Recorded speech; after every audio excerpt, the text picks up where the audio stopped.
Hello बच्चों, मैं हूं सुधीर पांडे और आप देख रहे हैं 100 टाइम्स एजुकेशन क्लासेस। तो हम लोग पढ़ रहे हैं क्लास 11th की केमिस्ट्री का चैप्टर नंबर 4, जिसका नाम है chemical bonding and molecular structure. हम लोगों ने 2 लेक्चर पढ़ चुका है, जिसमें हम लोग उसके कंसेप्ट को पढ़े थे स्टार्टिंग वाले, और फिर लुईस और कोसेल का हम लोग कंसेप्ट पढ़े थे।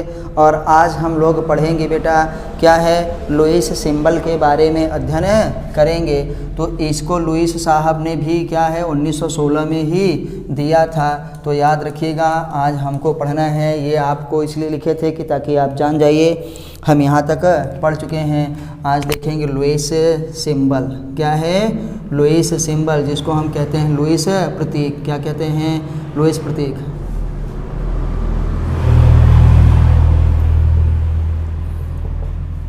या इसको लुईस साइन भी आप कह सकते हैं, इसको हम लोग लुईस साइन भी कह सकते हैं, लुईस सिंबल भी कह सकते हैं। तो ऐसा है कि हमको कैसे पता चलेगा कि लुईस सिंबल किस लिए है। लुईस सिंबल बेटा एक प्रतीक है, एक चिन्ह है जो यह दिखाता है कि इलेक्ट्रॉनों के बाह्य कोश में उपस्थित इलेक्ट्रॉन किस प्रकार से हैं, या उपस्थित इलेक्ट्रॉनों की संख्या को दर्शाता है कि उसकी बाहरी कक्षा में इतने इलेक्ट्रॉन हैं। तो आइए देखते हैं हमारे पास।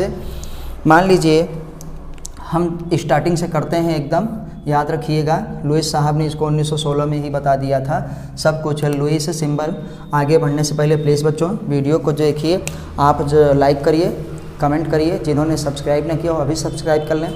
आपका कुछ भी जाता नहीं है सब्सक्राइब करने में, आपको बस इसी तरीके के अच्छी वीडियोज़ मिलती रहेंगी केमिस्ट्री की, बायोलॉजी की, और आप जो है इसको पढ़ के नीट में भली भांति से सेलेक्ट हो सकते हैं, जेईई मेंस में सेलेक्ट हो सकते हैं, एडवांस में सेलेक्ट हो सकते हैं। दुनिया के किसी भी एग्ज़ाम में आपका सिलेक्शन पक्का होगा यदि आप एनसीईआरटी को पढ़ेंगे। तो एनसीईआरटी पढ़ना बहुत ही ज़्यादा ज़रूरी है और आपका बिल्कुल भी पैसा नहीं लगता है। आप जैसे सब्सक्राइब वाली बटन दाबेंगे उसमें एक बेल आएगी, बेल को दाबेंगे फिर 3 ऑप्शन आएंगे, तो ऊपर वाला सबसे ऑप्शन दाब दीजिए। और कुछ भी आपका कोई भी चार्ज कभी भी कटने वाला नहीं है। तो हम लोग देखेंगे लुईस सिंबल। क्या बेटा? Lewis symbol. लुईस सिंबल किस लिए है कि किसी भी तत्व के बाह्य कोश में जो इलेक्ट्रॉन उपस्थित होते हैं उसको दिखाने का एक तरीका है कि कितने इलेक्ट्रॉन होते हैं, ये दिखाने के लिए। तो शुरुआत बेटा हाइड्रोजन से ही करते हैं हम लोग। एकदम छोटा सा है H। हाइड्रोजन क्या है? अभी इसको हम पढ़ रहे हैं क्या, ग्रुप नंबर 1 में। तो ग्रुप नंबर 1 में हम इलेक्ट्रॉनिक विन्यास किए थे, तो बोले थे इनके क्या है सामान्य इलेक्ट्रॉनिक विन्यास क्या होता है, NS1। तो मतलब इसकी बाहरी कक्षा में कितने इलेक्ट्रॉन हैं? केवल 1। तो देखो ये जो ये बिंदी लगा रहे हैं इसी को कहते हैं लुईस प्रतीक, इसी को कहता जाता है लुईस डॉट सिंबल भी कहा जाता है, डॉट की तरह। क्या हो गया? एक हाइड्रोजन हो गया। हाइड्रोजन के बाद हम दिखा रहे हैं हीलियम। हीलियम में कितने होते हैं बेटा? 2। एक इधर लगा दिए, एक इधर लगा लिए। लिथियम की बाहरी हम देखो क्या लिखे हैं, लिथियम। क्या लिख रहे हैं? लिथियम। अब लिथियम का आप इलेक्ट्रॉनिक विन्यास करिए, लिथियम का इलेक्ट्रॉनिक विन्यास करिए तो आप देखेंगे कि उसकी बाहरी कक्षा में कितने इलेक्ट्रॉन हैं। लिथियम की बाहरी कक्षा में भी एक ही इलेक्ट्रॉन होता है। कितना होता है? एक ही इलेक्ट्रॉन होता है। तो जितना उस ग्रुप में आए, अब हीलियम को हम यहाँ रख देंगे क्योंकि हीलियम क्या है 18वें का है, और फिर भी उसमें अपवाद स्वरूप क्या है भगवान ने छूट दे रखी है कि बेटा तुम्हारे में 2 ही रहे तब भी चलेगा। हाइड्रोजन है, इधर क्या है हीलियम। क्या है? हीलियम। हीलियम की बाहरी कक्षा में 2 इलेक्ट्रॉन। लेकिन हाइड्रोजन के बाद जो लिथियम है उसकी भी बाहरी कक्षा में कितने इलेक्ट्रॉन बेटा? एक ही। जो सोडियम है उसकी भी बाहरी कक्षा में कितने इलेक्ट्रॉन? एक ही। हम लोग पढ़े हैं ना, लीना ने की रब से फरियाद, ये 20 साल से यही पढ़ाया जा रहा है फार्मूला। तो क्या पोटेशियम की भी बाहरी कक्षा में कितने इलेक्ट्रॉन? 1 इलेक्ट्रॉन। मिला ना? Lithium, sodium, potassium. रुबिडियम की बाहरी कक्षा में कितने इलेक्ट्रॉन? 1 इलेक्ट्रॉन। सीजियम की बाहरी कक्षा में कितने इलेक्ट्रॉन? 1। और फ्रेंशियम की बाहरी कक्षा में कितने इलेक्ट्रॉन बेटा? 1 इलेक्ट्रॉन। जो ये डॉट डॉट लगाए हैं यही क्या है? लुईस प्रतीक। यही क्या हो गया? लुईस प्रतीक। हीलियम में हम कहे थे कितना हो गया है? 2। अच्छा और कुछ का देखते हैं। मान लो हम यहाँ पे कह रहे हैं कि बेरिलियम वाले का देखते हैं। क्या है? बेरिलियम। बेरिलियम की बाहरी कक्षा में कितने इलेक्ट्रॉन होंगे बेटा? 2। क्या होंगे? 1 इलेक्ट्रॉन, 2 इलेक्ट्रॉन। ठीक। बेरिलियम के बाद हमारे पास क्या आता है? मैग्नीशियम। मैग्नीशियम की बाहरी कक्षा में 2 इलेक्ट्रॉन। वही जो बाहरी कक्षा में इलेक्ट्रॉन होता है उसी को डॉट के रूप में लिख दे रहे हैं। अच्छा, कैल्शियम की बाहरी कक्षा में कितने बेटा 2 इलेक्ट्रॉन, स्ट्रोंटियम की बाहरी कक्षा में कितने इलेक्ट्रॉन बेटा 2 इलेक्ट्रॉन ना। तो हम क्या कर रहे हैं, बेरियम के बाहरी कक्षा में कितने इलेक्ट्रॉन बेटा 2 इलेक्ट्रॉन ना। अच्छा, हमारे पास क्या है रेडियम, तो देखिए बे मग का सर 12, ये कितने इलेक्ट्रॉन 2 इलेक्ट्रॉन। ये सब क्या है प्रतीक है, ये सब क्या है प्रतीक है। अच्छा, अभी हीलियम वाले को लिखा रहने दो, हीलियम भी कितना है बाहरी कक्षा में 2 ही इलेक्ट्रॉन माना जाता है, तो हीलियम को हम फिर लिख लेंगे। अब हम आते हैं ये एस ब्लॉक वाला था ना, एस ब्लॉक वाले में जो पहला ग्रुप होता है उसका कोई भी तत्व हो उसकी बाहरी कक्षा में केवल एक ही इलेक्ट्रॉन है, उस इलेक्ट्रॉन को कैसे दिखाएंगे, ये डॉट के रूप में। ठीक, जो दूसरा ग्रुप है उसकी बाहरी कक्षा में कितने इलेक्ट्रॉन, तो उसको कैसे दिखाएंगे डॉट ग्रुप में, किसी भी ग्रुप का हो, ये क्या है सॉरी एस कोई भी तत्व हो, उस ग्रुप का कोई भी तत्व हो बेटा, तो ये कौन सा है बेटा एस ब्लॉक, क्या है एस ब्लॉक। तो हम सब का लिख दे रहे हैं ताकि आपको सब का पता। एस ब्लॉक, एस ब्लॉक का ये क्या है ग्रुप नंबर फर्स्ट, कौन सा है ग्रुप नंबर फर्स्ट, जिसे फर्स्ट ए कहते हैं। और ग्रुप नंबर ये क्या है सेकंड, कौन सा है सेकंड। तो अगर फर्स्ट ग्रुप है तो उसकी बाहरी कक्षा में कितने इलेक्ट्रॉन होंगे 1, और 2 है तो 2, और उसको रखना कैसे है इस तरीके से डॉट करके, यही है लुईस प्रतीक। क्या है लुईस प्रतीक, कि बाह्य कोश में जो इलेक्ट्रॉन उपस्थित होते हैं उनको दर्शाते हैं किसके द्वारा, सिंबल्स के द्वारा, प्रतीक के द्वारा लुईस प्रतीक कहलाता है। मान लो हम पी ब्लॉक में आते हैं, पी ब्लॉक क्या है बोरान, कहाँ से 13 से स्टार्ट होता है, तो हम यहाँ करें बोरान। अब बोरान की बाहरी कक्षा में कितने इलेक्ट्रॉन 3, तो हम कह रहे हैं 1 इलेक्ट्रॉन 2 इलेक्ट्रॉन और क्या है 3 इलेक्ट्रॉन। बोरान के बाद हमारे पास क्या आता है एल्यूमिनियम, तब अब सब में 3 होगा, इसके जितना भी आएंगे सब में इसमें 3। गैलियम कितना है 1 इलेक्ट्रॉन 2 इलेक्ट्रॉन 3 इलेक्ट्रॉन ना। ये क्या है इंडियम 1 इलेक्ट्रॉन 2 इलेक्ट्रॉन 3 इलेक्ट्रॉन, क्या हो गया 3 इलेक्ट्रॉन। ये क्या है थैलियम, थैलियम में भी कितना होगा 3 इलेक्ट्रॉन हमारे पास होंगे। तो ये क्या है लुईस प्रतीक, क्या है लुईस प्रतीक, किसका है पी ब्लॉक के, किसका ग्रुप नंबर 13 का। अब बेटा यहाँ पे आते हैं कार्बन वाले का, किसका कार्बन। कार्बन की बाह्य कोश में कितने इलेक्ट्रॉन 4 इलेक्ट्रॉन। हम बोले थे कैसे ग्रुप नंबर 14 का है, ग्रुप नंबर 14 का। अब 14 का लास्ट क्या होता है 4, तो समझ जाना इसकी बाह्य कोश में कितने इलेक्ट्रॉन हैं 4 इलेक्ट्रॉन ही हैं। और इन्हीं इलेक्ट्रॉनों को दर्शाना है बेटा, जिनको बनाना हो बनाते रहें, 1 2 3 और ये क्या है 4। आगे चल के पढ़ेंगे काहे हम ऐसे कर रहे हैं, हुंड के नियम के अनुसार कि इलेक्ट्रॉन पहले एक एक करके रखेंगे, उसके बाद फिर विपरीत चक्रण के साथ दोहरे इलेक्ट्रॉन रखे जाएंगे। बेटा कार्बन के बाद क्या है यहाँ पे सिलिकॉन, कितना इलेक्ट्रॉन 1 2 3 और क्या है 4। सिलिकॉन के बाद क्या है बेटा जर्मेनियम, 1 इलेक्ट्रॉन 2 इलेक्ट्रॉन 3 इलेक्ट्रॉन क्या है 4 इलेक्ट्रॉन। यहाँ के बाद क्या है tin, 1 electron 2 electron 3 electron 4 electron. तो हम सब का प्रतीक बना दे रहे हैं। ये क्या है लेड, लेड को Pb, 1 electron 2 electron 3 electron 4 electron. तो ये जो यही बिंदी बिंदी डॉट लगा रहे हैं इसी को हम लुईस सिंबल कहते हैं। कभी कभी स्टार के रूप में भी लिख दिया जाता है, कभी कभी किसके स्टार के रूप में भी लिख दिया जाता है, लिख दिया जाता है।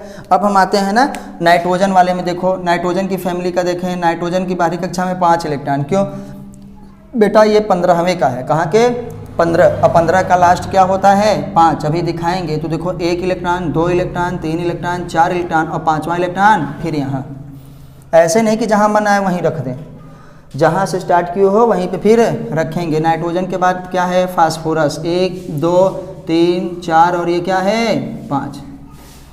उसके बाद क्या है बेटा आर्सेनिक, 1 2 3 4 5, फिर इसमें सब में 5 ही होगा, इस वाली फैमिली में सब में 5 ही होंगे। एसबी क्या है हमारे पास है एंटीमनी, तो क्या है 1 2 3 4 5। नाइट्रोजन हो गया, फास्फोरस, आर्सेनिक, एंटीमनी और बिस्मथ क्या है बिस्मथ, इसके में कितना 5 इलेक्ट्रॉन, 1 2 3 4 क्या है 5 इलेक्ट्रॉन। आइए हम बात कर लेते हैं ऑक्सीजन वाले का। ऑक्सीजन में देखो कितने इलेक्ट्रॉन होंगे बाहरी कक्षा में 6 इलेक्ट्रॉन बेटा, 1 electron 2 electron 3 electron 4 electron 5 electron और क्या है 6 इलेक्ट्रॉन। ऑक्सीजन के बाद आता है sulphur, 1 electron 2 electron 3 electron 4 electron 5 electron और 6 इलेक्ट्रॉन। अब सल्फर के बाद क्या है, selenium 1 electron, 2 electron, 3 electron, 4 electron और क्या है 5 इलेक्ट्रॉन। ये बेटा नीचे की तरफ हम ग्रुपों में पढ़ रहे हैं, ये मत सोचना कि सल्फर के बाद सीलियम कैसे है, सल्फर के बाद तो क्लोरीन आता है, हम ये ग्रुप की बात कर रहे हैं। तो ऑक्सीजन, सल्फर, सेलेनियम के बाद क्या है टेलूरियम, कितने electron 1 electron, 2 electron, 3 electron, 4 electron, 5 electron और कितने 6। तो बाह्य कोश में जो इलेक्ट्रॉन है उन्हीं को प्रदर्शित करना ही क्या कहलाता है, लुईस प्रतीक के रूप में रखा जाता है। Oxygen, sulphur, selenium, tellurium. अभी ये क्या है बेटा पोलोनियम, यहाँ भी 1 electron, 2 electron, 3 electron, 4 electron, 5 electron, 6 electron, ये 6 इलेक्ट्रॉन इसकी बाहरी कक्षा में हो गए। अब हम आते हैं क्लोरीन वाले का, किसमें, क्लोरीन वाले का ग्रुप नंबर 17। ग्रुप नंबर का 17 में आप जानते हैं कि हमारे पास सबसे पहले क्या है फ्लोरीन। फ्लोरीन की बाहरी कक्षा में 7 इलेक्ट्रॉन। इसको थोड़ा अलग से दिखाएंगे क्योंकि ये कुछ ज़्यादा ही हो गए हैं तो यहाँ मिल ना जाए।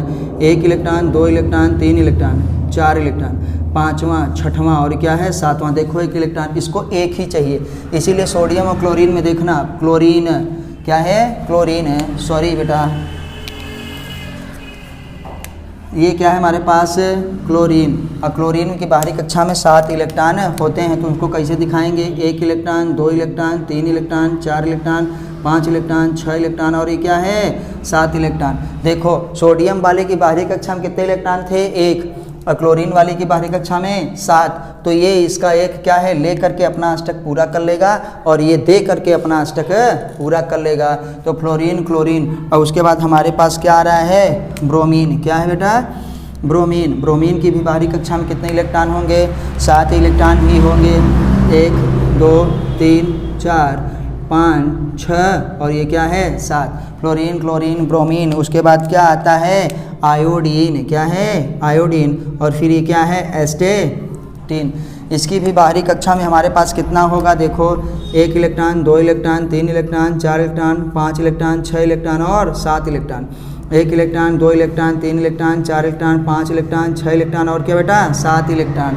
तो ये है लुईस प्रतीक। अब अंतिम बचा, अंतिम कौन वाला हीलियम वाला ही बचा हमारे पास लास्ट में। तो हीलियम देखो यहाँ पे लिख दे रहे हैं ऊपर, ये है अपवाद, इसकी बाहरी कक्षा में केवल 2 इलेक्ट्रॉन हम यहीं कहीं पे लिखे थे उसको हटा दिए थे। हीलियम के बाद हमारे पास क्या आता है, हीलियम के बाद आता है नियॉन, नियॉन के बाद आर्गन, आर्गन के बाद क्रिप्टन, क्रिप्टन के बाद क्या है ज़ेनॉन, फिर क्या है रेडॉन। तो इन सब की बाहरी कक्षा में 8 इलेक्ट्रॉन होते हैं बेटा। इनको भली भांति याद रखना 1 2 3 4 5 6 7 8। इसमें इसीलिए 8 होते हैं, एक ऐसे भरना है 2 3 4, ऐसे नहीं कि 2 ही पहले बना दें, गलत हो जाएगा क्योंकि ये हुंड का नियम है, यही कहता है पहले एक एक करके भरो। 1 इलेक्ट्रॉन, 2 इलेक्ट्रॉन, 3 4, फिर जहाँ से स्टार्ट किया 5, फिर 6, फिर क्या है 7, फिर क्या है 8। तो देखो सब जगह पेयर पेयर है ना, इनको 8 इलेक्ट्रॉन इनके पूरे हैं तो इनको फिर किसी के साथ रिएक्शन करने की ज़रूरत नहीं है। इसीलिए ना इलेक्ट्रॉन कोई लेते हैं ना देते हैं, इसीलिए अपना कोई भी कंपाउंड नहीं बनाते हैं। स्वतंत्र अवस्था में प्रकृति में रह सकते हैं, किसके एटम के रूप में, परमाणुओं के रूप में। लेकिन अब कुछ के जो है हमारे पास जैसे जेनॉन के ना इसके और ये इसके कंपाउंड मिलने चालू हो गए हैं। तो ये बेटा यहाँ से यहाँ तक जो है ये कौन सा था एस ब्लॉक, और यहाँ से यहाँ तक क्या था ये पी ब्लॉक। क्या है पी ब्लॉक है। तो डी और एफ में कोई ज़्यादा नहीं आता है, तो इसी को हमारे पास एस और पी ब्लॉक के लिए ही लुईस का सिंबल, लुईस का प्रतीक और तमाम चीज़ है, इसको हम कहते हैं पी ब्लॉक। अब हम उसका ईयर हटा देंगे कि लुईस और कोसेल का कंसेप्ट का ईयर क्या था 1916। आप याद रखिएगा ये कौन सा है पी ब्लॉक।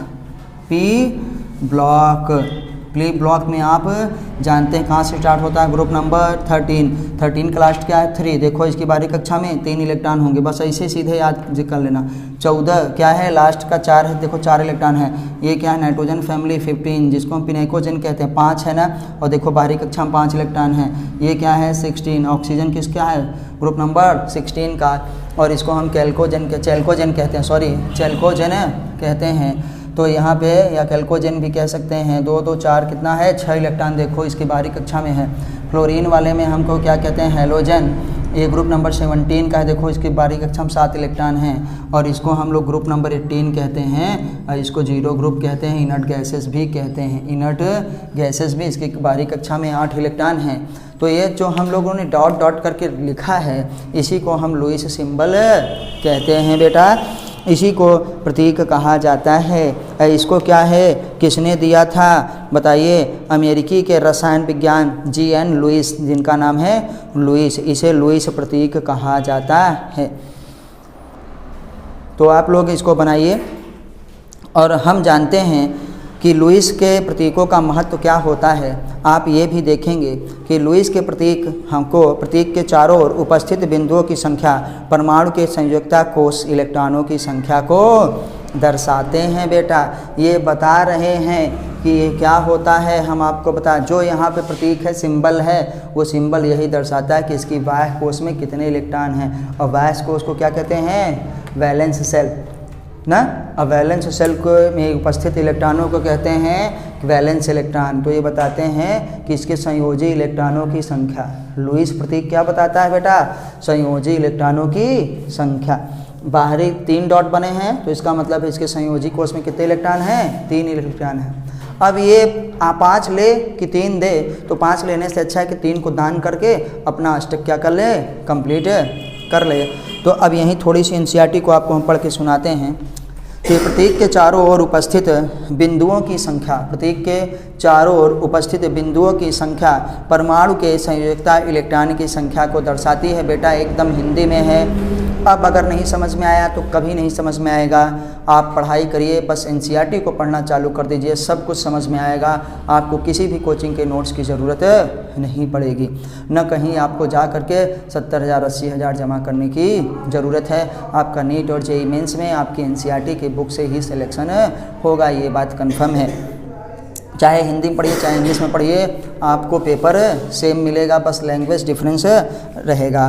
तो यह संख्या क्या है, तत्व की सामान्यतः एवं क्या समूह संख्या के परिकलन में सहायता करती है। अब हम आते हैं कि तत्व की क्या है संयोजकता, या तो लुईस प्रतीक में उपस्थित बिंदुओं की संख्या के बराबर होती है, क्या है, बराबर होती है, या 8 में से क्या है बिंदुओं अथवा संयोजकता इलेक्ट्रॉनों की संख्या को घटाकर इसे परिकलित किया जा सकता है। कि उसकी संयोजकता या तो क्या होगी बेटा, हमारे पास जितने भी बाह्य कोष में उपस्थित हैं उससे के बराबर होगी, या तो 8 में से घटा के बराबर होगी, 8 में से घटा के बराबर होगी। जैसे हम लोग 1 से लेकर के 4 तक बढ़ें तो संयोजकता क्या है, बढ़ती है, लेकिन उसके बाद फिर संयोजकता क्या होती है, घटती है। फिर क्या है, घटती। अच्छा, इसमें 1 इलेक्ट्रॉन है तो ये देखो, ये इसमें इसकी संयोजकता क्या हो गई, यही हो गई। इसको बंध बनाने के लिए या इलेक्ट्रॉन अपना ले या दे, तो ये 7 लेने से अच्छा है 1 दे सकता है, 1 दे देगा तो इसकी संयोजकता क्या हो गई, 1, क्या है, 1। अष्टक को पूरा करने के लिए आवश्यक इलेक्ट्रॉनों की संख्या ही क्या है, संयोजकता है। या बंध बनाने के लिए आवश्यक जो है इलेक्ट्रॉनों का जो हम डोनेशन करते हैं, रिसेप्शन करते हैं, देते लेते हैं, वही हमारे पास क्या है, संयोजकता होती है।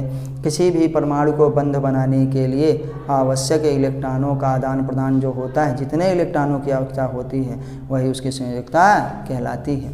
तो ये कितने बॉन्ड बनाएगा, इसके पास 1 ही है तो 1 ही बॉन्ड बनाएगा, दे देगा।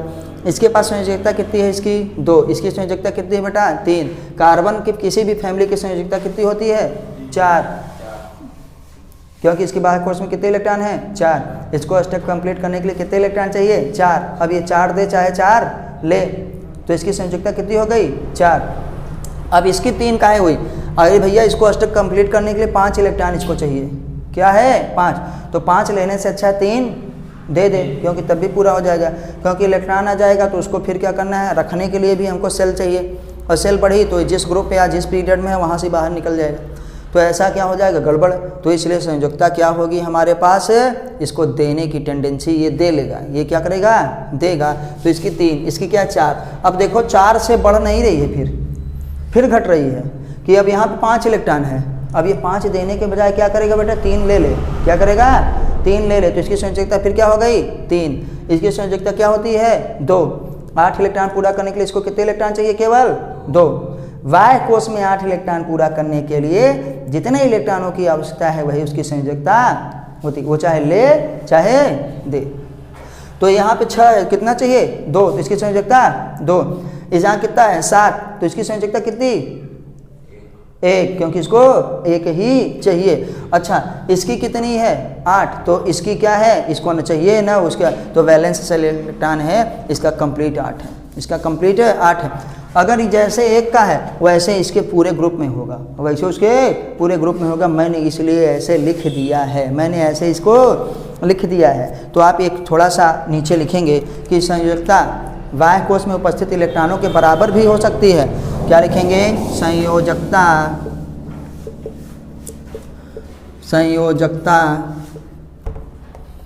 बाह्य कोश में उपस्थित मतलब संयोजी इलेक्ट्रॉन के बराबर, बाह्य कोश में उपस्थित इलेक्ट्रॉनों के बराबर हो सकती है, के बराबर हो सकती है या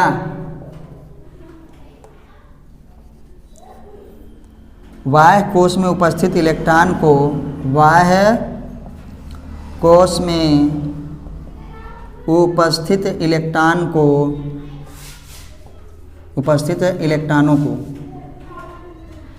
इलेक्ट्रॉनों को यहाँ लिख दे रहे हैं बेटा, को 8 में से घटाकर निकालते हैं। क्या करते हैं बेटा, 8 में से घटाकर निकालते हैं। इसको भली भांति नोट करिए, क्योंकि अभी हम इसका एग्जाम्पल देखेंगे। अभी हम इसका एग्जाम्पल देखेंगे कि देखो बेटा, इसकी क्या है, जो बाहरी कोश में इलेक्ट्रॉन है उसकी संयोजकता उसी के बराबर है, इसमें भी क्या है, उसी के बराबर है। बाहरी कोश में कितना है हमारे पास, क्या है 2, तो इसकी संयोजकता कितनी हो गई 2। इसकी कितनी हो गई 3, बाह्य कोश के बराबर। इसकी कितनी हो गई 4, क्या हो गई 4, क्योंकि बाह्य कोश में कितने इलेक्ट्रॉन हैं 4। लेकिन अब क्या है यहाँ पे 5, तो इसकी संयोजकता 5 नहीं होगी। 8 में से जो इलेक्ट्रॉन है, 8 में से जो इलेक्ट्रॉन है उसको घटा देंगे। कितना घटाएंगे 8 में से 5, तो कितना आया 3, तो इसकी संयोजकता कितनी हो गई 3। तो इसीलिए हम बोले थे कि आवश्यक इलेक्ट्रॉनों की संख्या उसको भी कितनी है 3 ही है। तो आओ हम कभी देखते हैं, इधर से इधर वालों का तो आप देख चुके हैं, उसी के बराबर ही है। हम आपको नाइट्रोजन वाले से लेकर के वहाँ तक वाले का दिखाते हैं। बेटा नाइट्रोजन की बाहरी कक्षा में कितने इलेक्ट्रॉन हैं 8, तो क्या कहेंगे संयोजकता, क्या है संयोजकता किसका, नाइट्रोजन की। नाइट्रोजन का परमाणु की संयोजकता कितना होगा, नाइट्रोजन परमाणु की संयोजकता या नाइट्रोजन फैमिली की संयोजकता, उसके पूरे समूह की संयोजकता। तो हम यहाँ पे लिख रहे हैं नाइट्रोजन परमाणु की संयोजकता, नाइट्रोजन परमाणु की संयोजकता बराबर क्या होगा बेटा, 8 माइनस क्या है वैलेंस इलेक्ट्रॉन, मतलब संयोजी इलेक्ट्रॉन। संयोजी इलेक्ट्रॉन जितने होंगे, संयोजी इलेक्ट्रॉन क्या होंगे, जो बाहरी कक्षा में इलेक्ट्रॉन हैं उन्हीं को संयोजी इलेक्ट्रॉन कहते हैं। तो ये बेटा हमारे पास क्या हो गया, सूत्र हो गया, उनका सूत्र हो गया जिनकी संयोजकता क्या है, बाह्य कोश में उपस्थित इलेक्ट्रॉनों के बराबर नहीं है। मतलब 15, 16, 17, 18 वाले की, 15, 16, 17, 18 वाले की 8 में से 8 घटाओ की 0 संयोजकता, उसको चाहिए ही नहीं चाहिए, उसको चाहिए ही नहीं चाहिए। तो नाइट्रोजन की संयोजकता हम देखें क्या है, बराबर क्या है बताइए 8, और माइनस में क्या करेंगे, कितने इलेक्ट्रॉन संयोजी इलेक्ट्रॉन हैं बताओ 5, कितने हैं 5, बराबर कितना आया बेटा 3। तो अतः नाइट्रोजन की संयोजकता कितनी हो गई 3। तो क्या लिखेंगे N2 की क्या है संयोजकता, N की संयोजकता नाइट्रोजन परमाणु की संयोजकता ना। ऑक्सीजन वाले का देखें तो क्या होगा, उसमें भी है यही। तो ऑक्सीजन परमाणु की संयोजकता, ऑक्सीजन एक ही लिखा है बेटा, तो ये परमाणु है इसलिए लिखेंगे नहीं। ऑक्सीजन की संयोजकता कितनी होगी, ये देखो संयोजकता। अब उसके नीचे उसके जितने ग्रुप में सब में वही होगा, कितना है बेटा 8 होता है, और माइनस कितने, जो valence shell electron, valence electron कितने हैं 6, बराबर कितना आया 2। तो इसकी संयोजकता कितनी हो गई 2। अच्छा, आप ब्रोमीन का बताइए, क्या है ब्रोमीन का, तो हम कह रहे हैं Br। ब्रोमीन परमाणु की कितनी होगी संयोजकता, 1 आएगा। ब्रोमीन ना परमाणु की संयोजकता, देखिए आप सब निकालना जान गए हैं। संयोजकता कितना होगा, 8 में से कितना घटा दीजिए, जितना उसके बाह्य कोश में है, कितना है 7। गुड, तो क्या है 7 बराबर क्या आया है 1। तो इस क्या है फैमिली का पूरा 8 में से 8 घटाओगे 0, इसका मतलब है कि उसकी संयोजकता 0 है, मतलब वो कोई भी प्रकार का बॉन्ड नहीं बनाता है किसी के साथ। एटम ओटम जो है उसका एटम के रूप में रहेगा, वो किसी के साथ मॉलिक्यूल वॉलिक्यूल नहीं बनाएगा, किसी के साथ कोई कंपाउंड नहीं बनाएगा। तो यहाँ पे सिर्फ नाइट्रोजन रखने से मतलब नहीं है, यहाँ पे आप कितना 15 से लेकर के 16-17 तक वाले का कर सकते हैं। तो क्या कहेंगे बेटा, संयोजकता 1 से लेकर 4 तक बढ़ती है और उसके बाद फिर क्या होती है, घटती है। क्या होती है, घटती है। तो इसी पॉइंट को हम लोग को लिखेंगे नोट में, स्पेशल पॉइंट में। अतः संयोजकता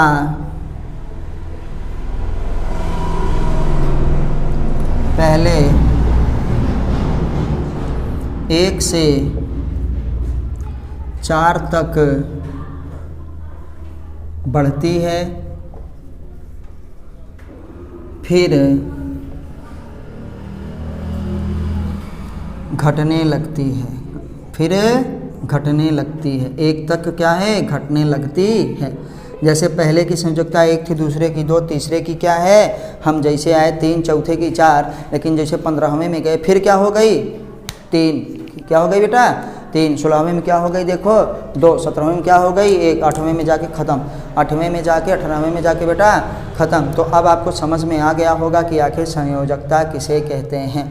8 इलेक्ट्रॉन को पूरा करने के लिए आवश्यक जो बंध बनते हैं उन्हीं को हम लोग क्या कहते हैं, संयोजकता कहते हैं। या बाह्य कोश में उपस्थित जो इलेक्ट्रॉन होते हैं उसे संयोजी इलेक्ट्रॉन कहते हैं, जो बाह्य कोश होता है उसे संयोजी कोश कहते हैं। तो संयोजी कोश में 8 इलेक्ट्रॉन पूरा करने के लिए जितने आवश्यक इलेक्ट्रॉनों की ज़रूरत पड़ती है उसको हम लोग क्या कहते हैं, संयोजकता कहते हैं। वो चाहे ले के करें चाहे दे के करें, 8 इलेक्ट्रॉन बाह्य कोश में उपस्थित होना चाहिए। ठीक है, हीलियम को छोड़ करके, हीलियम की बाहरी कक्षा में केवल 2 इलेक्ट्रॉन होता है, ठीक है। और यहाँ पे हाइड्रोजन को भी छोड़ करके, क्योंकि हाइड्रोजन में केवल 1 इलेक्ट्रॉन है ही, केवल इलेक्ट्रॉन है ही, इसलिए उसको भी छोड़ के ये सब काम किया जाता है। तो बेटा हम लोग अभी अपने पूरे सारे तत्वों के लुईस सिंबल को देख लिए, हम लोग संयोजकता को देख लिए, और हम लोग ये भी जान गए कि संयोजकता को कैसे निकालेंगे। संयोजकता या तो बाह्य कोश के इलेक्ट्रॉनों के बराबर हो सकती है, या तो क्या है 8 में से आपको संयोजी इलेक्ट्रॉन को घटा कर निकाली जा सकती है। तो आपको ये वीडियो कैसे लगी आप हमको कमेंट के माध्यम से ज़रूर बताइए। आप देख रहे हैं 100 times education classes, the branch of knowledge. We believe in quality teaching. हम लोग आपको बेस्ट और अच्छा पढ़ाना चाहते हैं, और सिर्फ NCERT पढ़ाना चाहते हैं, और आपको क्वेश्चन करवाना चाहते हैं नीट और JEE के लेवल से, के आपके बोर्ड के एग्ज़ाम के लिए भी बहुत ज़रूरी है। और बच्चों ये कंप्लीट हिंदी में है, इसलिए आपको भली भांति इसको समझ में आना चाहिए, और जब NCERT पढ़ेंगे तो बिल्कुल समझ में आएगा। तो चलिए हम फिर मिलते हैं अगली वीडियो पे, तब तक नमस्ते, जय हिंद, जय भारत। और हाँ, चैनल को सब्सक्राइब करना बिल्कुल भी मत भूलिए।